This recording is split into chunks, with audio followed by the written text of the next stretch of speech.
스스로를 마인드 마이너라고 부르는 송기령이라는 사람이 있어요. 일찌감치 빅데이터 산업에 발을 들여놓고 빅데이터를 통해서 세상의 트렌드를 읽어내는 작업을 해온 분입니다. 여기저기 방송에도 나오고요. 책도 쓰시고 나름 유명 인사입니다. 이분이 하는 이야기도 좀 귀를 기울여서 들어볼만 합니다. 이 양반이 얼마 전에 책을 냈는데 핵개인의 시대라는 표현을 스스로 만들었다고 하더군요.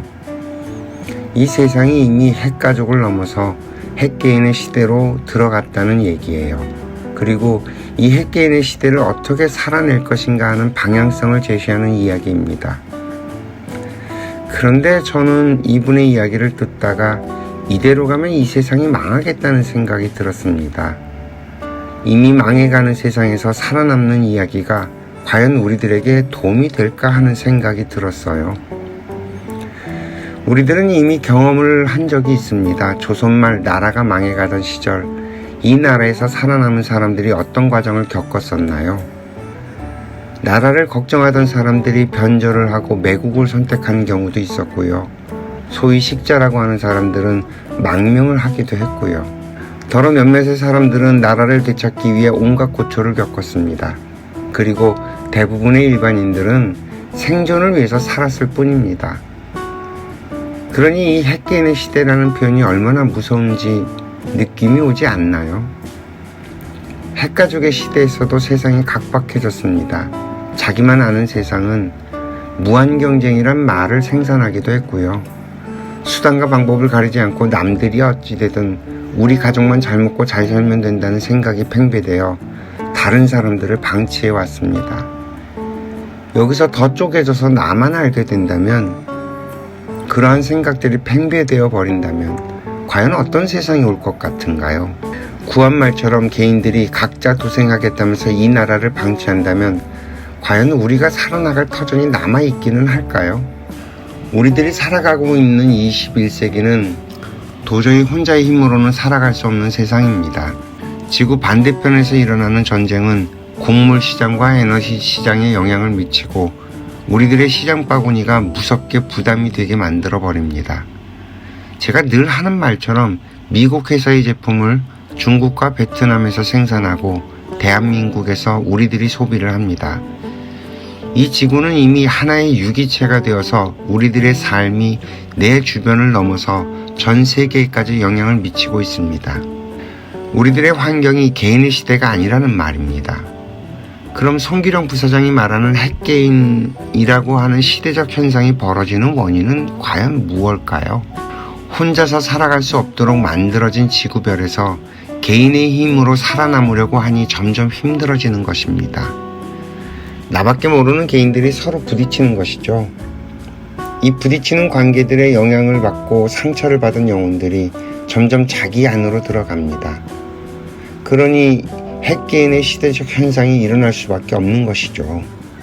우리는 이 시대적 현상을 보면서 각자 살아남을 방법을 모색할 것이 아니라 이 사회를 바꾸려는 노력을 해야 합니다. 이미 사회적인 구조는요, 이미 개인적으로 살아갈 수 없도록 만들어져 있습니다. 그러니 핵개인으로 살면 살수록 점점 이 사회와 고립되어 갑니다.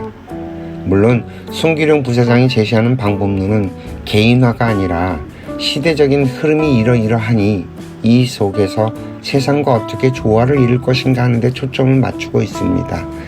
그분의 방법론이 틀렸다고 얘기하는 것도 아니고 나쁘다고 얘기하는 것도 아닙니다.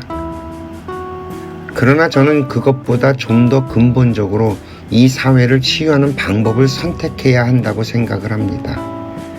개인화의 이유는 사실 간단합니다. 내가 세상으로부터 영혼의 상처를 받기 때문입니다. 그래서 도피를 하는 건데 우순간은 도움이 될 수 있겠지만 이것이 길어지고 골이 깊어지면요, 세상과 단절이 된다는 것입니다. 송기령 부사장이 말하는 핵개인의 시대에는 전쟁보다 무서운 자살의 시대가 펼쳐질 것입니다. 이미 대한민국은 전 세계에서 자살률이 가장 높은 나라입니다. 개인화를 견디지 못하는 개인들이 소멸되어 가고 있다는 얘기예요. 우리는 핵개인의 시대를 살아낼 준비를 할 것이 아니라 핵개인의 시대를 없애는 노력을 해야 하지 않을까요? 사실 이 해결 방법은 매우 간단합니다. 개인들이 스스로의 생각을 바꿔가기만 하면 됩니다.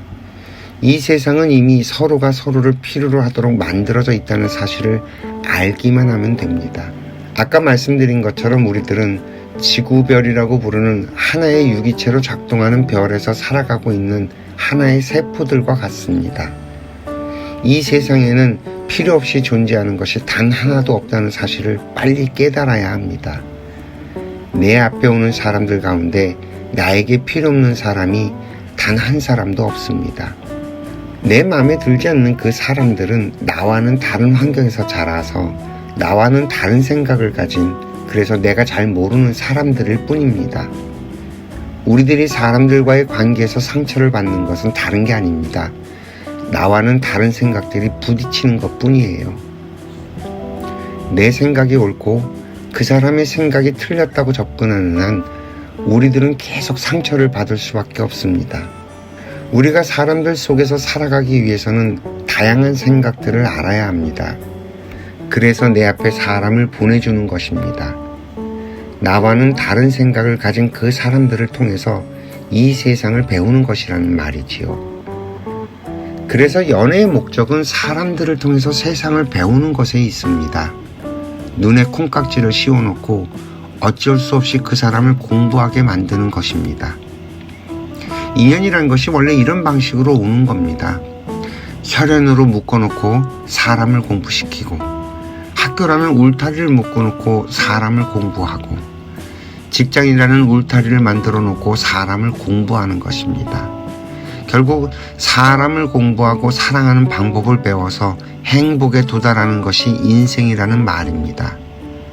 하라는 공부는 안 하고 내 생각과 다르다고 서로 상처를 주다니요. 그러니 사는 게 점점 어려워지지요. 참 부디 가슴을 열고 내 앞에 상대가 누구인지 깨닫기를 바랍니다. 내가 이 세상의 유일무이한 존재인 것처럼 내 앞에 있는 그 상대 역시 이 세상에 없어서는 안 되는 유일무이한 존재라는 것을 깨닫기만 한다면 우리들의 다툼과 상처는 사라질 것입니다. 부디 인간이 할 일이란 서로 사랑하는 것뿐이라는 것을 알게 되시길 바랍니다. 오늘도 시청해 주셔서 감사합니다.